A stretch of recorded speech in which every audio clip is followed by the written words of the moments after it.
All right, welcome everyone to today's webinar on the ProSAM Institutional Awards module.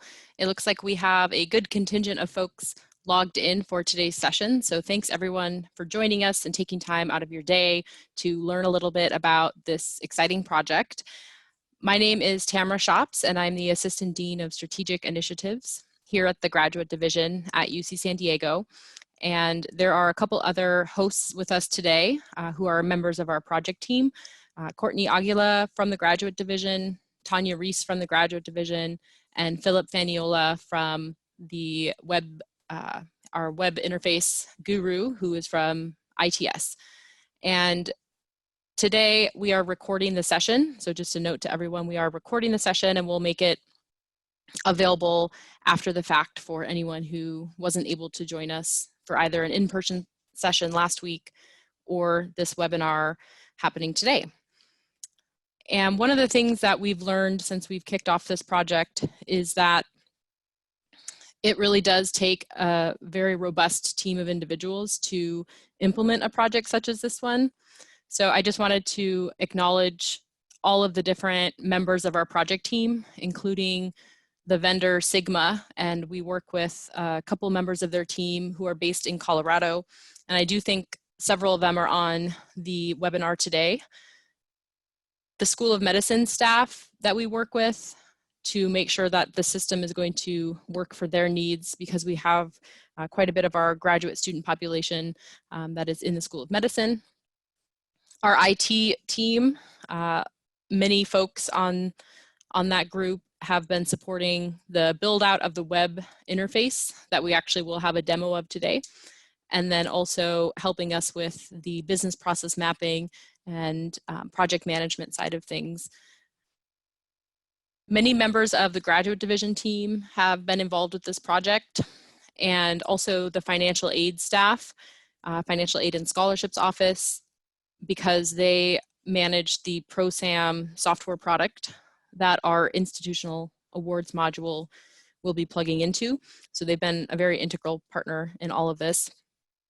And then finally, our campus partners, the graduate coordinators, many of you on the webinar today are part of this campus partner group. And we have engaged an early small group of campus partners. And these meetings last week, followed by this webinar today, is really the kickoff point for engaging all of our campus partners in the rest of the build out of this product and the launch. So we're very excited to share a little bit more about the product today and a little bit more about the process as well. In terms of our agenda, we're going to talk a little bit about why we chose ProSAM IAM and a little bit more about the timeline and some project updates so that everyone's on the same page. Then we'll have time for the demo of the new web interface. We'll then talk about next steps and some action items that we have for our campus partners, and end with a recap of why are we doing this and what's the vision that we have for the future state. And as questions come up, you are welcome to use the question and answer feature in Zoom. Just a note of distinction, there's a chat feature and then there's a question and answer feature.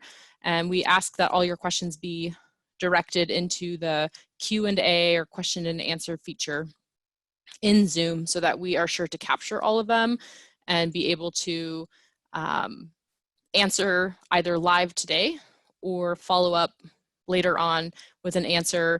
And also we'll be developing a more formal FAQ about this project that will live on our collab site.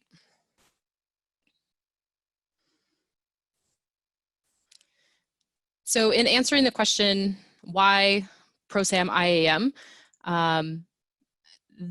ideally this new product is going to help us reduce the amount of rework or double entry that departments as well as graduate division staff are encountering in our current systems.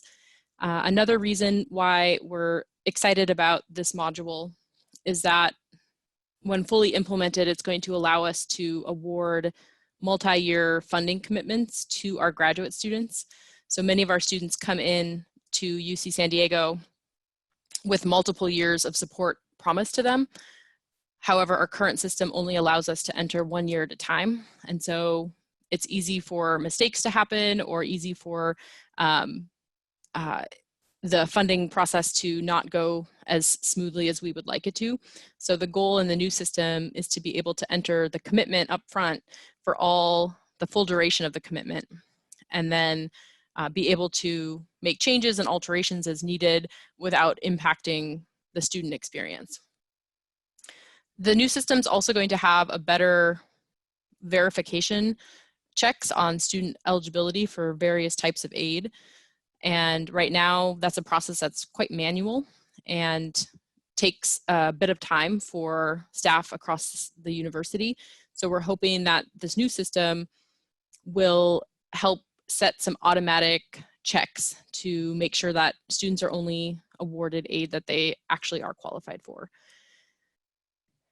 Ideally, in the future, we'll be integrating this system with other technology systems across campus. So for example, when UC Path comes online, being able to integrate the two systems so that a student who is hired into an academic student employee role and is therefore eligible for tuition and fee remission. Right now, that's a process where someone has to enter their information into a payroll system and then has to enter a fee payment into our system.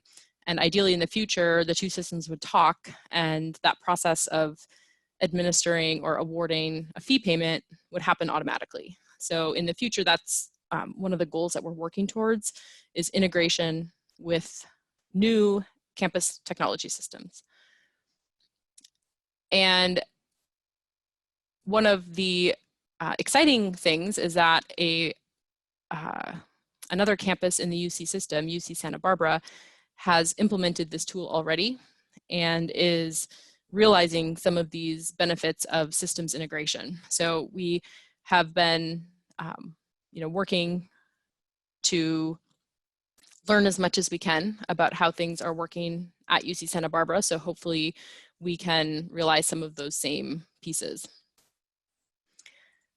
And I wanted to share an entertaining graphic. This is a graphic that helps me remember that we have to work together as a team through all of this, and that yes, it's a big change, but it's also something that is going to help our students and help them experience a smoother process when it comes to awarding their stipends and paying their tuition and fees. And our front desk staff member, Sylvia, here in the graduate division, designed this and sent us this because every time we talk about the ProSAM IAM project, this is the visual that she gets. And she sent it to us to help us realize that people are thinking about this, and she knows that it's a lot of work and that we're all working very hard on it, and wanted to just offer up some support to us and some humor through all of this. So I like to share it with all of you because number one, you might actually have the same thought of ProSAM IAM, and hopefully also it is a reminder of the human aspect of this project, which really is so important as we're going through it together. In terms of the timeline, we wanted to share kind of how did this project originate and where are we at now. So in the summer and fall of 2018, ProSAM ESR project was implemented through the Financial Aid and Scholarships Office. And this had a direct impact on how we award financial aid and also financial support here in the graduate division to the graduate student population. And we realized pretty quickly in that process that we were going to need some type of additional support because the module wasn't working optimally for our needs. So we learned that ProSAM actually had a module that was created to do this type of work and created to serve the graduate student population. And in fact, UC Santa Barbara had worked with them to build this module. And so last summer, our financial support team and our IT folks took a site visit, took a trip to Santa Barbara, and spent the whole day learning all about their process, how they approach the project, how it's been optimized on their campus, the different systems that it's plugged into. And we decided at that point that we did want to bring the product here and implement it here.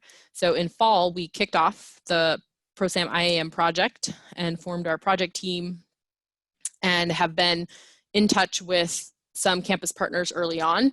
And now, like I said earlier, we're expanding to this larger group, really trying to reach anyone who funds graduate students, whether it's through employment, so an academic student employee or a GSR, or if you're supporting students through fellowships, stipends, any type of aid that's going to graduate students. We want to connect with you and make sure that you're in the know about this project. So if you know of other people that you think would be a good audience for us to reach, feel free to suggest other people. Either watch this webinar once it's posted or reach out to us for a briefing. And this spring is where we're hoping to launch the product and have ProSAM IAM in place for summer stipends and summer fee payments. And summer is a time that we're not processing as high of a volume of these transactions. So we're hoping that it's a good time, although as you often hear, there's never a good time to make these changes. So the goal is for our summer aid to be in this new system.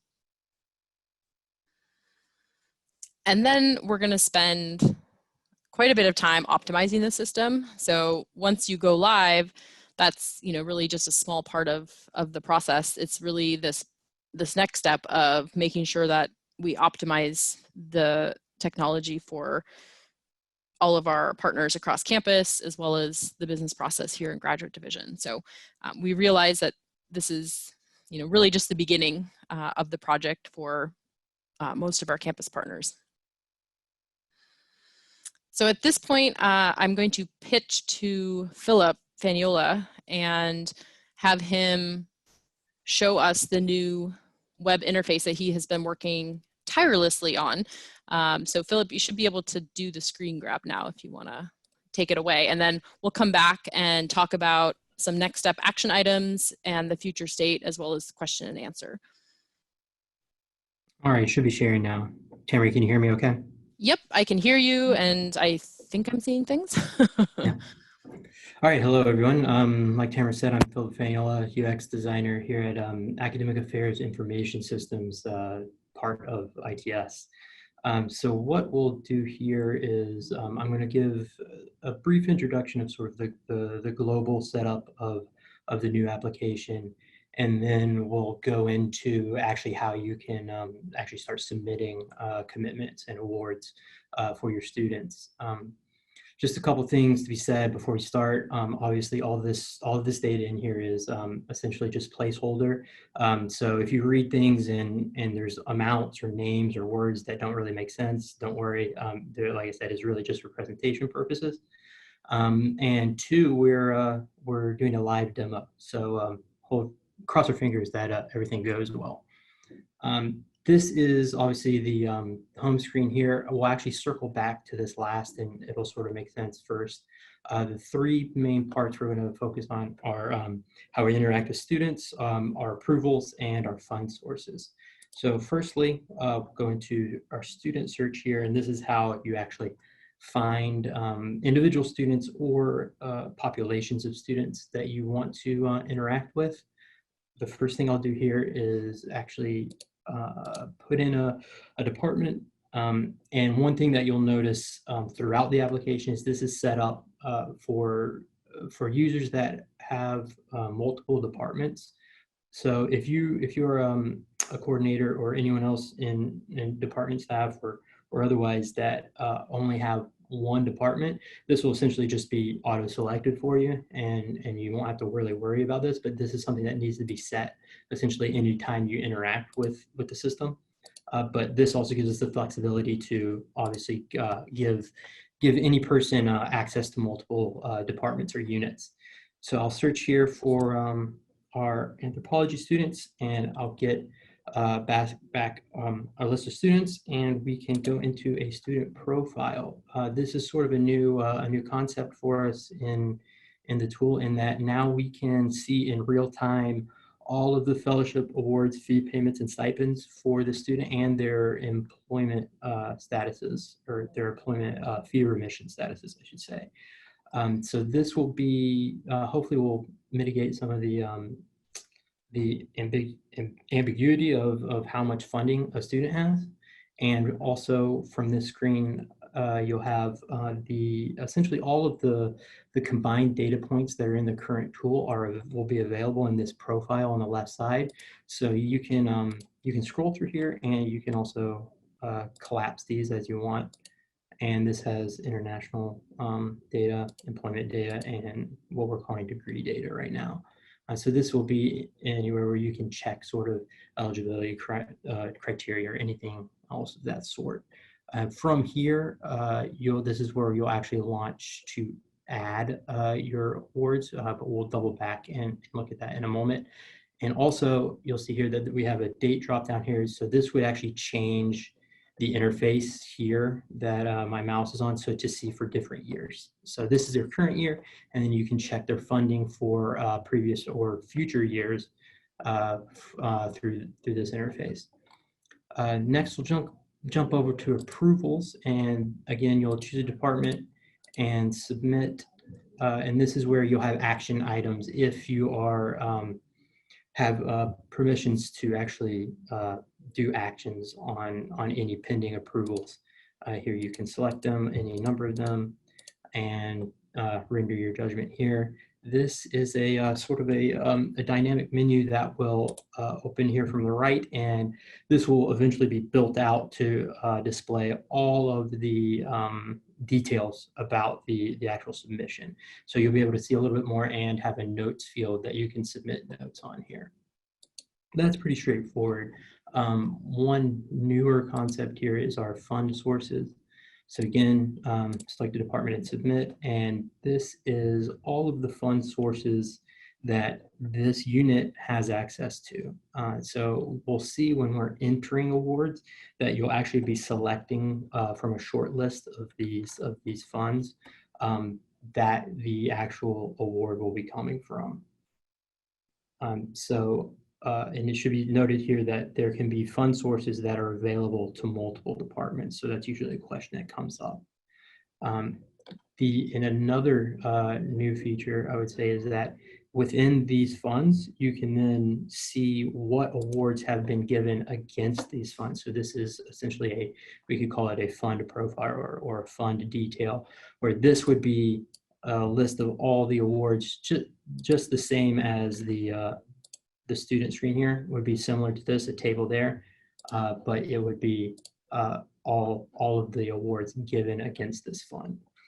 So that's sort of our global architecture here, and we'll go back and put in it, demonstrate how to actually put in an award. So I'll go back into a student profile and go here to our three main things. Here's a stipend. So this is where you'll choose the aid year and then choose the fund source. Like I said, this would be essentially a short list of the same funds that you have available here. And then you choose the term that you'll be giving the award for and enter the amounts here. So this is just a normal input and a comment section and submit. And that will submit the award, and we'll then be able to go back to the profile, and we'll do a fee payment, a fellowship fee payment. These are all very similar, where we'll choose the terms. This will be the given back the amount for the amount of funds or the amount of fees that you're paying. You can also always override this with a custom amount, and the same features here with a comment and a submit. Further, employment is just slightly different in that those are always coming from the same fund sources. So for this, you'll just need to choose the aid year. And then here, you're actually just choosing the term instead of the, I mean, you're choosing the term, but here you're actually just choosing the type of appointment that they're receiving. So off of the employment fee remission case, this is this in an ideal state, and when UC Path comes online, essentially you'll this will be a bit more automated, where this will be a system in that you won't have to be putting in the actual awards for the employment fee remissions, and it'll be more of a check, just checking off and saying that they're okay. So again, that's in the ideal state coming a little bit down the line after UC Path, but those systems will be integrated. The last thing we want to do here is show you back here when we go in through a when we go back in through a student, you can create a queue that is sort of functionality from the current tool that we're going to try to preserve. This is should be similar to the student search, where you can come in, put a department, search on the department, and now you'll be able to select students individually, select all of them, deselect all of them, and add them to a queue. So here's all your queue there. Can add a couple more. And now when you have the list of students that you'd like, you can come up and create your award. Right now, we're committed to doing this for stipends, but it's likely that we'll have all three types ready to go. And once you click through that, you will see it's actually the exact same input screen. So again, there we go. Let me think. After the queuing, I think that this is a good spot to turn it back over to Tamara, unless there's and Tamara, am I missing anything else, or is that everything to show for now? I believe that's everything. Yeah, I think that's how we've demoed at the other two sessions. So I think it's great to have put that out there. We did have a question come in about, will we see month-by-month payments to the students for fellowships and employment similar to the current SAM system? And I did want to note just two items about that. First of all, this new system, we are going to be moving to quarterly stipend payments, which is probably one of the biggest shifts in the new system, is that the stipend is going to disperse quarterly instead of monthly, which is going to be different from what we do now. And that's just stipend payments, that's not employment. So employment will still continue to be paid on the employment cycle through UC Path or PPS right now.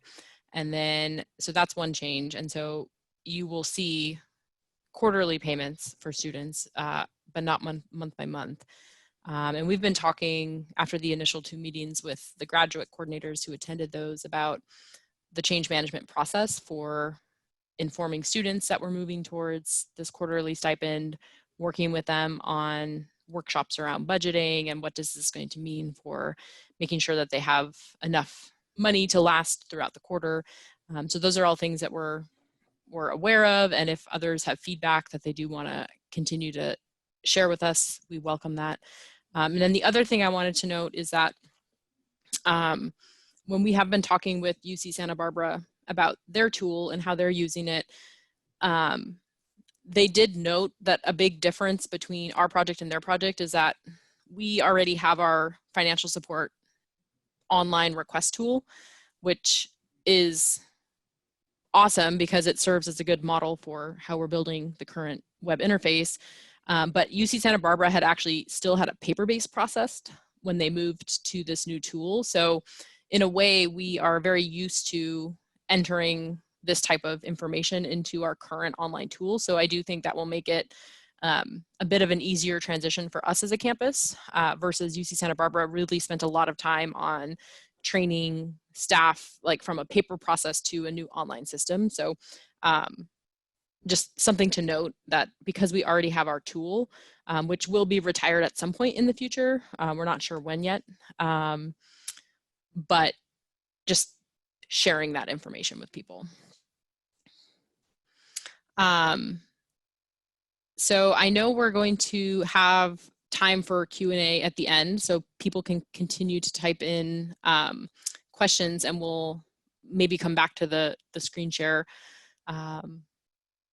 once that's happening. Let's see, Philip, do you have to release the screen? Sorry, yeah, I'll stop share now. Okay, awesome, and then I'll grab it back here.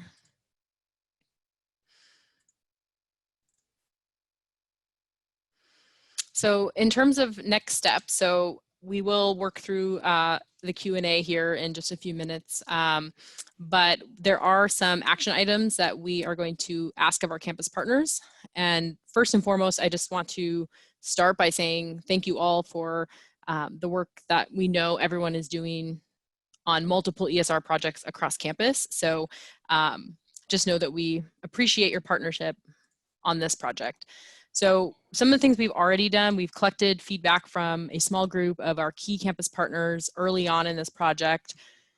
We're now engaging all campus partners in these broader conversations, sharing information about this project and getting feedback from all of you. We also, the last 2 weeks, have asked campus partners who are currently administrators within our financial support request tool right now. So those who can approve transactions in that system. We've asked you to review your user roles within your departments and within your programs. So hopefully that's happened. If any of you on the call haven't yet done that or have questions about that, feel free to reach out to us and let us know. But the vast majority of you who are in that approver administrator role should have heard from us. This next week, we're going to reach back out to all of our campus partners for another action item, which is to review a list of indexes and identify which ones are active, which ones are inactive in terms of how you are funding graduate students through this system. And we have a list that we will send to you and ask you to essentially verify whether or not these fund sources are going to be continued to be used or if they don't need to be transferred into the new system. This activity will perhaps sound familiar to some of you who have already been working on index mapping for the Oracle project. And we're hopeful that we're going to be able to do this next task with minimal time resources on your end. And then at some point in the future, the IT group will be reaching out to campus partners in terms of like testing the new web interface and making sure that it works for you and that it's doing what it's supposed to do, and having you report back any type of issues that you might be having so that we can make sure it's working properly. In terms of the ideal future state, so as we think about the purpose behind this project, I like to think about having a financial support tool that's easy and efficient for our campus partners, that there's not rework, there's not double entry, there's not as many manual processes, and we really think this tool is going to help us get to that future state. We also want it to be connected to key campus systems. So because we're at a time, which my next slide will actually show, we're at this time of great change on campus and many projects happening, go live all at once. We think that's both a challenge of this project, but also a great opportunity for us to optimize the system and really ask, how can we plug into the other systems across campus that are going live at the same time to hopefully create the most efficient and easy system to use.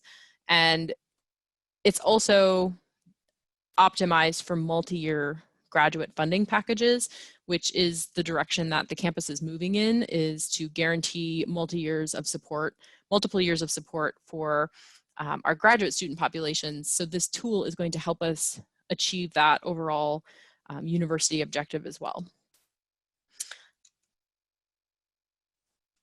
This is a project map that I pulled off of the ESR, or the Enterprise Systems Renewal website. And ESR is a campus-wide initiative of the renewal of many different enterprise systems and essentially the technology systems that fuel the work we do across campus. And as you'll see, right now we have this very tight cluster of projects that are all go live at the same time. So I took liberty to highlight in red the ones that I could see were directly touching this ProSAM IAM project. And at one of our meetings, the grad coordinators brought up, well, what about the Student Activity Hub? And what about this one and that one? So the reality is that more of these projects are most likely going to touch our project. And so what we're trying to do is keep a very open mind about how these projects all tie together. And over the next couple years, as we optimize all of these systems, the goal is to be able to optimize our system right along with the other ones so that hopefully they're going to work well together and help us achieve that overarching future state objective. So with that, I want to jump into some of the questions that folks have. And just a reminder that we are capturing all of these questions. So if we aren't able to answer them live today in the webinar, just know that we will be putting out an FAQ on our collab site that is going to work through all these different questions. And we're also taking these questions and our project team is putting them into the workflow and creating action items within Jira, our software product that's guiding this, to make sure that we're addressing them from a technical standpoint as well. So myself and Courtney and Tanya and Philip are all here to answer questions that come in. Let me just see what has popped up so far. So how will we manage students who move from stipend to payroll mid-quarter? Which I think is a great question and something that we should think about in terms of how the frequency of that happening. So how often does that happen for your department? I would encourage you to reach out to us and give us that information. And then we can work through, like, I guess my other question is, like, they no longer earn a stipend or they're adding payroll to a stipend.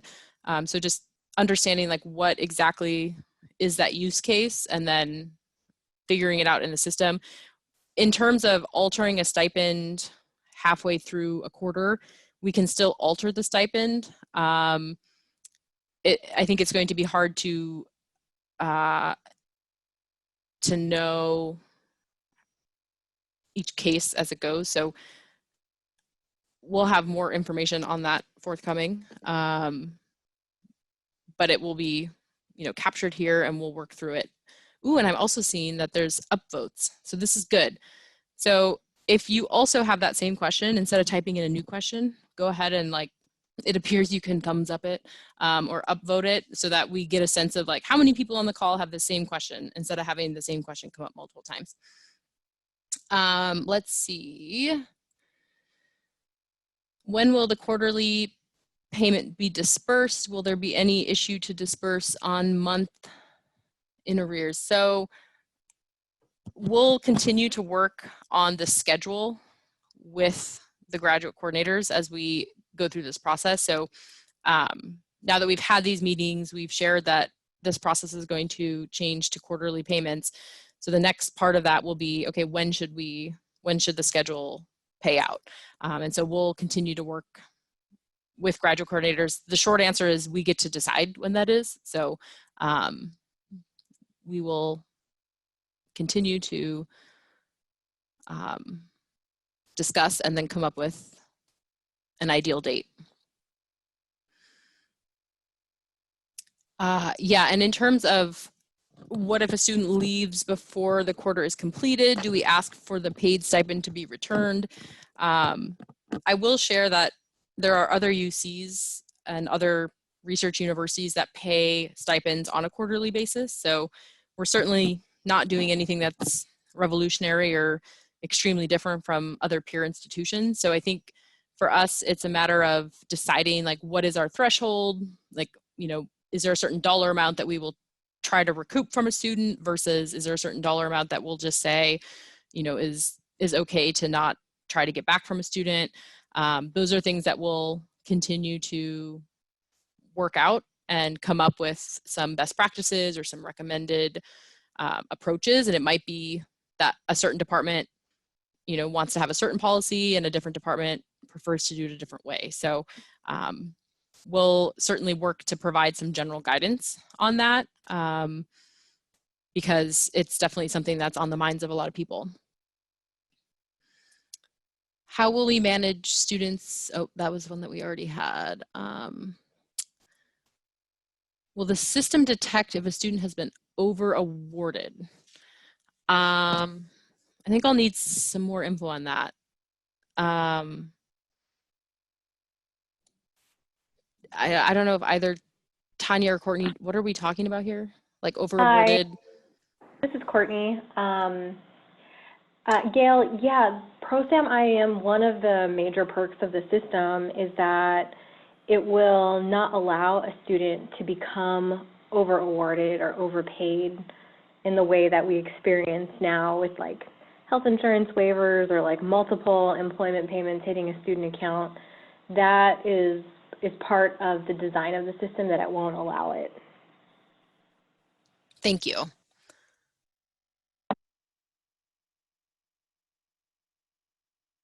All right, so if the fund source requires us to end the stipend/fee payments mid-quarter, will we need to cost transfer since ProSAM won't move expenses for us by specific dates? So Jenny, I would love to learn more about this because it sounds very complex. And so we should definitely run that scenario through our project team and just make sure that we're really understanding what the need is. I know we've looked at start dates. I don't know if we've looked closely at end dates, so we should do that. When will quarterly payment be dispersed? So this is the same, oh, sorry. For some reason, these are not moving into answered. Okay, here.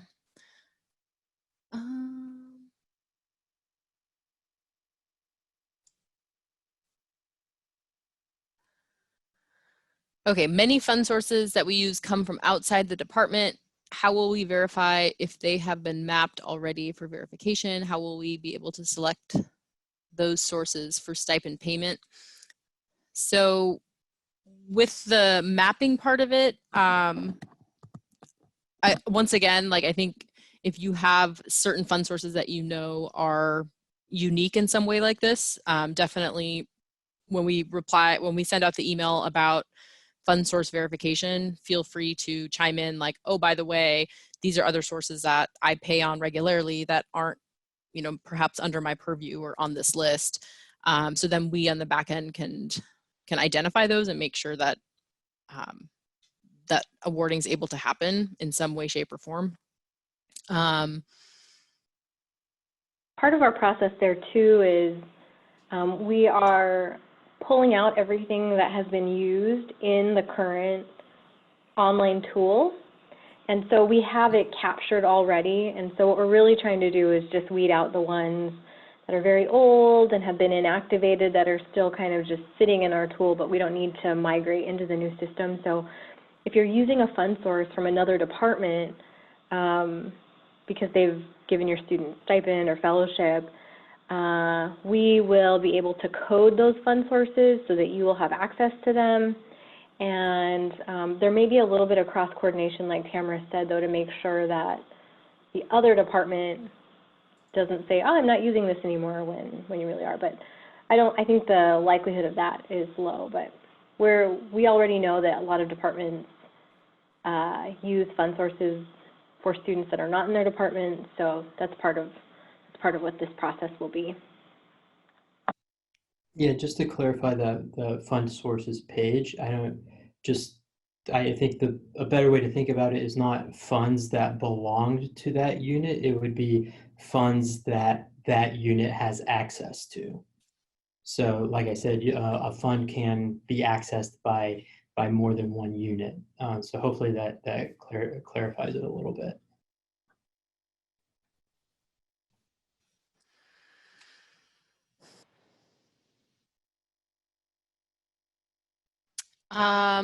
Let's see here. How long will it take to load new fund sources into the system? Hey, Tamara, this is Tanya. Uh-huh. I can probably help with that question. In terms of Jackie's question, basically, it's like a new process in terms of the fund source being requested. Like Philip had shown in his demonstration, I think there was a button to request a new fund source. In terms of the back end, it's still going to take the same amount of time because we still have to work with a couple central offices in terms of setting up currently detail codes and such. So it can still take a week to 2 weeks, depending on which central offices we have to be in contact with. But we'll try and keep you abreast of the time frame. Great, thank you, Tanya. I'm just looking through questions. Let's see here.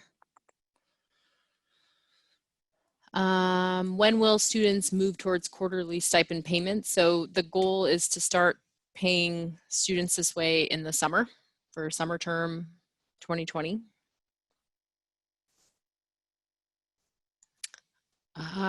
Will there be a separate link for ProSAM IAM in Grad DB, and how will grad courts get access? Will our existing permissions transfer to the new system?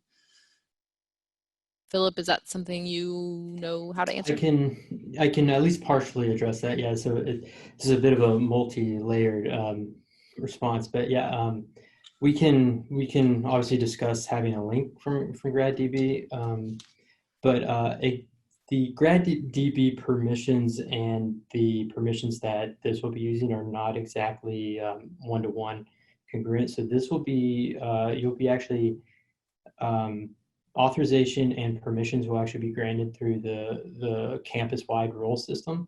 So anyone, so whoever the person is in your unit that that has access to that will actually be able to directly get you access to this tool through that system. And obviously, if there's any further questions on that, we can answer that outside of this. But this is actually not connected to GradDB in the way that the other grad applications currently are. Great, thanks, Philip.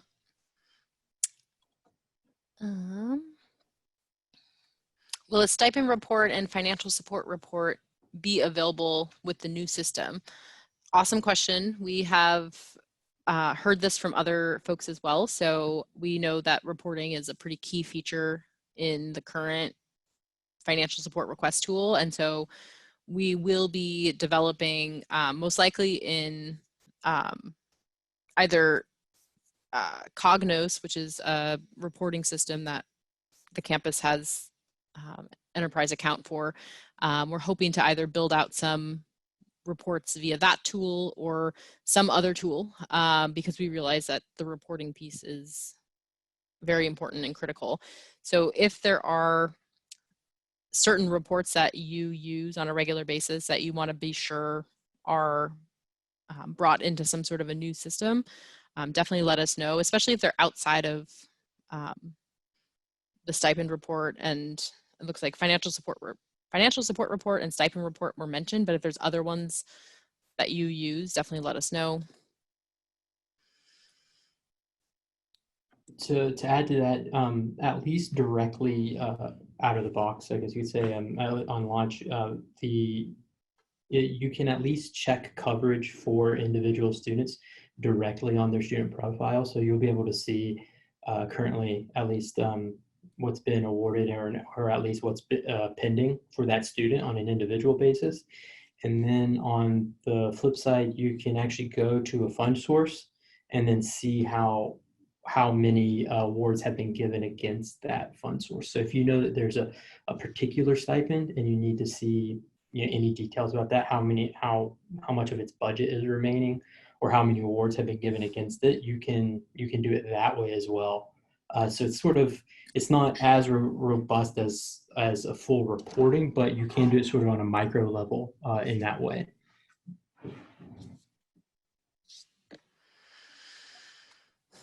All right, so let's see here. Other questions. Do we know if stipends and fees expenses will post to the Oracle ledgers with the students' names or continue to post with PID numbers?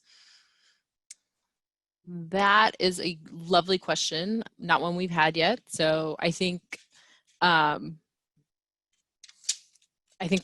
we should talk about it. We should figure out what data points are most useful for us to have on the ledger, and then see what type of solution Oracle can provide. This is reminding me that the Oracle integration piece is also something that we're thinking about, and we're thinking about how the Oracle system in the future might help us realize some efficiencies when it comes to paying student stipends. So once the product has gone live and we are using it, I think we'll then be able to look at this more with the optimization plan for the two systems together.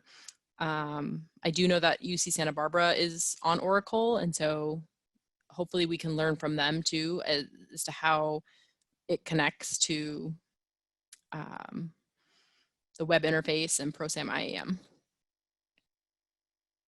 Let's see, so another question about fund source requires us to end the stipend. Okay, I think I already talked about this one, unless it's a different question. We need to cost transfer.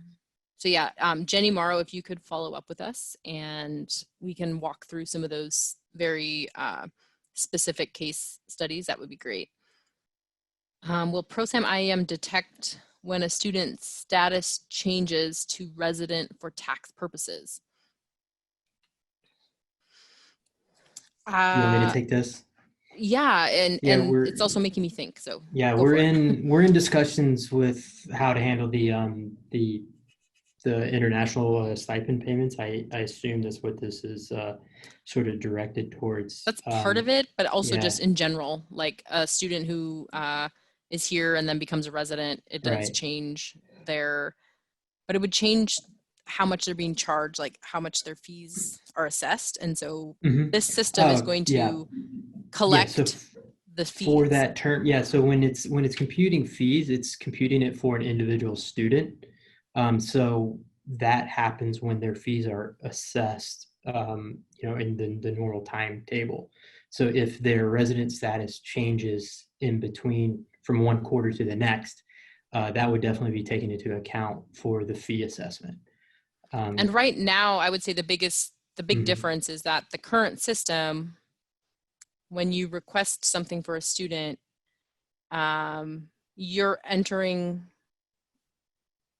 an amount that's based upon like what tuition and fees to be, and then I believe, and someone should like Tanya or Courtney, if you want to jump in, feel free. And then you're also you're actually looking to. I think she means like for fellowship purposes. Tanya, I don't know where we put this, where we have this data. It's Tanya. Sorry, Courtney. I believe if we're talking about the question that Donna's asking, I'm pretty sure she's talking about stipends. Because basically sometimes what will happen is at a certain point during the year, a student may become at a 5-year point, which means the university is no longer required to report taxation. And she's at, I believe, and Donna can correct me if I'm misunderstanding her, but I believe she's asking, will IAM be able to detect that?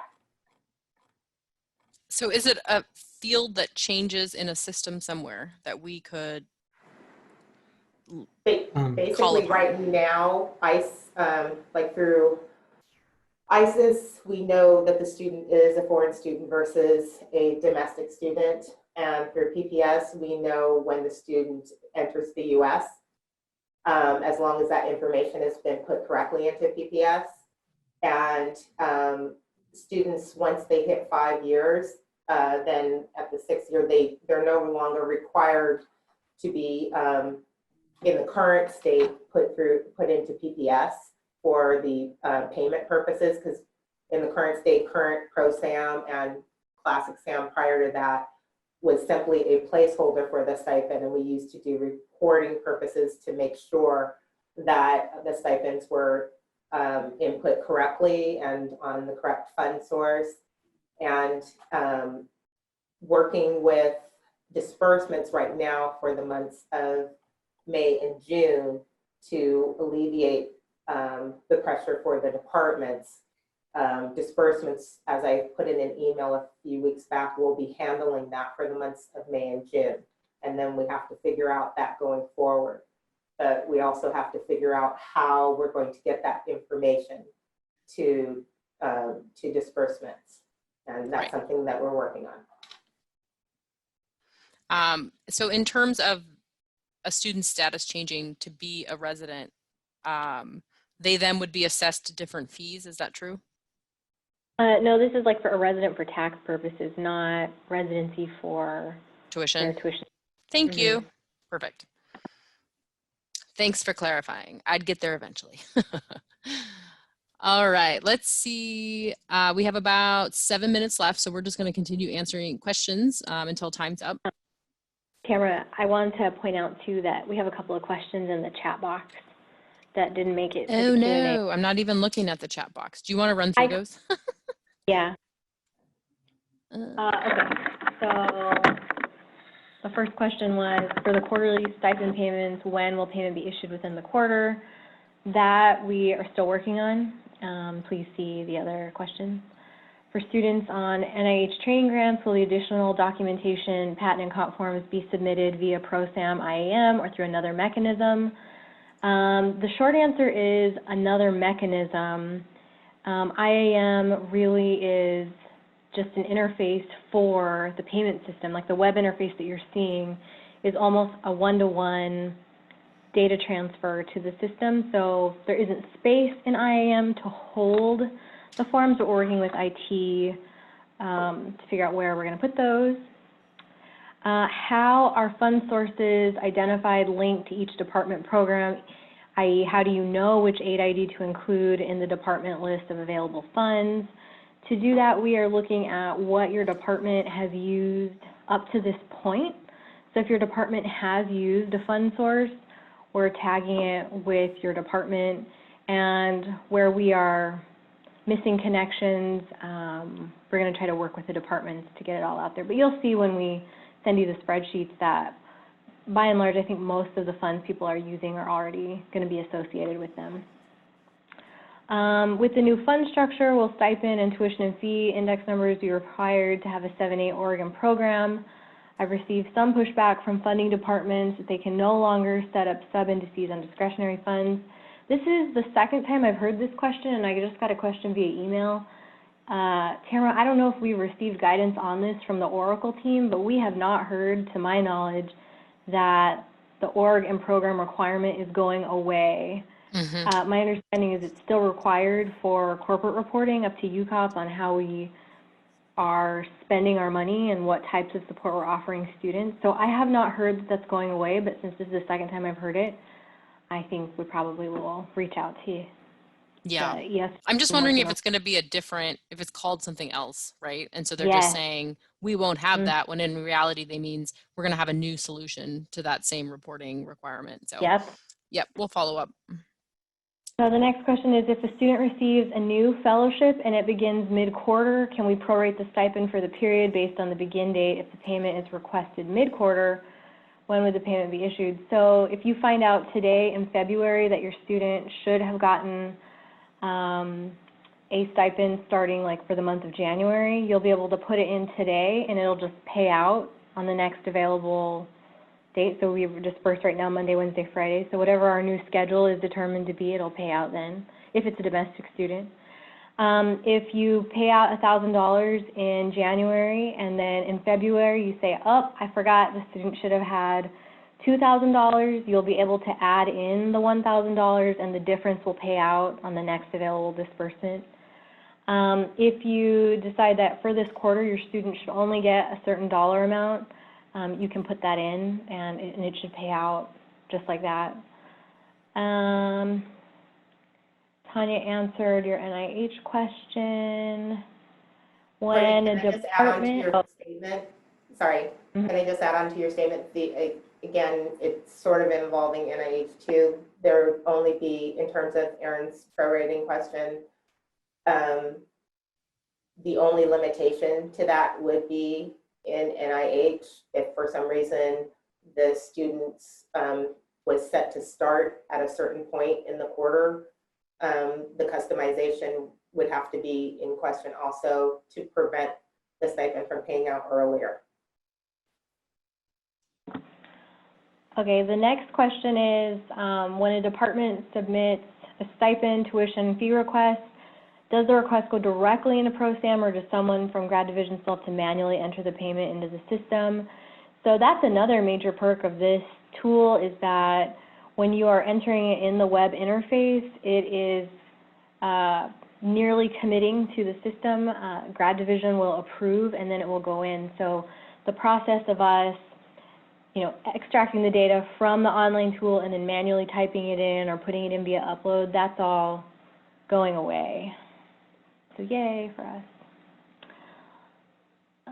So I think those are all the ones in the chat. Do we have Thank 2 you. minutes? Yeah, I was gonna say that's like you said, Courtney, that's an added perk of this, in that in the student profile, when this is actually reading and writing to ProSAM. So any awards that have been entered by anyone else or any edits or approvals or anything like that, that's all coming from the same source. So it's right there in the student's profile.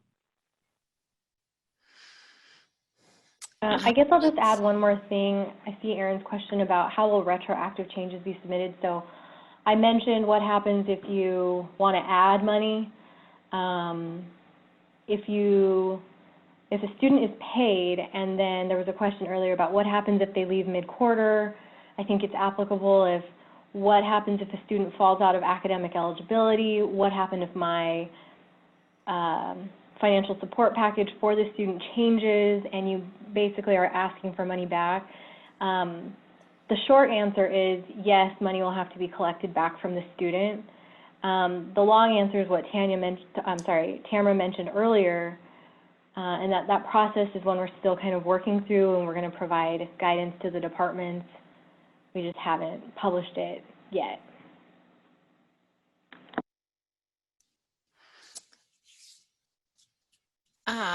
It looks like Gail had another question about stipends be paid in student AR or a separate system for summer stipends.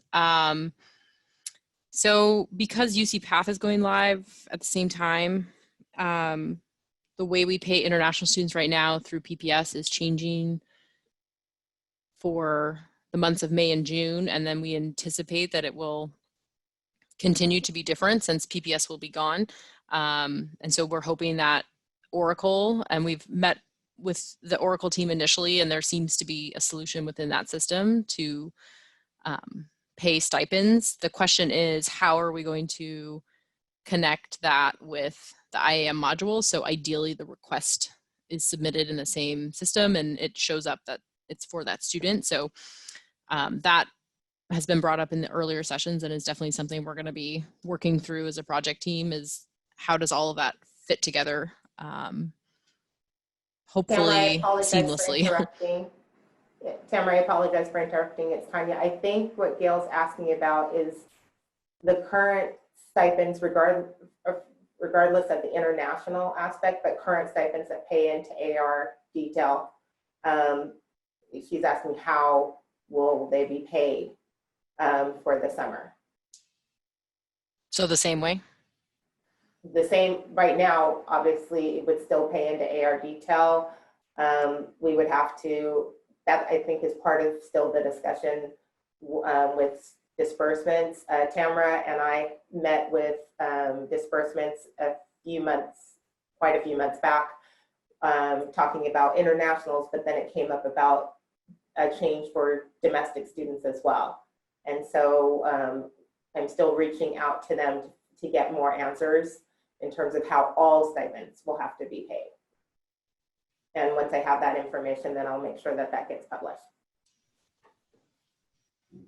Sounds good. Well, we are at time, so we're going to officially end the webinar, but do keep the questions coming as you think of more, and we'll be in touch shortly with the next steps on action items for mapping the fund sources and the next steps in this project as we roll it out. So thanks everyone. Thanks to Philip and Courtney and Tanya for being part of the panel today, and thanks for all of the listeners who joined us. Hopefully we'll have the recording available within the next week. Thanks so much and have a great day.